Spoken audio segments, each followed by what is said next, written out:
వసతి గృహంలో బాలిక గర్భవతి కావడం చాలా బాధాకరమని మంత్రి సవిత అన్నారు. ఈ ఘటన మీద విచారణకు ఆదేశించామని చెప్పారు.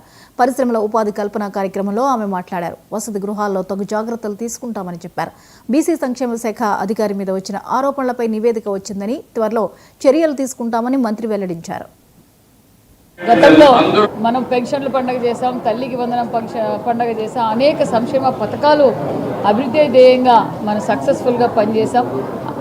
సంక్షేమ పథకాలే కాదు, సంపద కూడా సృష్టించాలి. సంపద సృష్టిస్తానే ఈ రాష్ట్ర భావితరాల భవిష్యత్తు రూపకల్పన చేయాలి. వారి భవిష్యత్తు బాగుండాలంటే మరి పరిశ్రమలు రావాలని గ్రహించిన విజనరీ లీడర్ మాన్యశ్రీ ముఖ్యమంత్రి చంద్రబాబు నాయుడు గారు మరి ఈరోజు రాష్ట్ర వ్యాప్తంగా కూడా మరి ఈరోజు శంకుస్థాపనలు ప్రారంభోత్సవాలు కూడా జరుగుతున్నాయనే విషయం తెలియజేస్తూ మరి మనందరికీ తెలుసు, మరి విశాఖలో వైజాగ్లో CCI సమ్మిట్ జరుగుతూ ఉంది. 14-15 తారీఖుల మరి MOUలు జరుగుతున్నాయనే విషయం కూడా తెలియజేస్తూ సుమారుగా 410 కంపెనీలు, అదేవిధంగా పెట్టుబడులు సుమారుగా 10 లక్షల కోట్లతో పెట్టుబడులు పెడుతున్నారన్న విషయం కూడా తెలియజేస్తూ మరి ఈరోజు మరి అందులో భాగమైన కొన్ని ఇండస్ట్రీస్ ఈరోజు శంకుస్థాపన పనులు కూడా మొదలైనవి.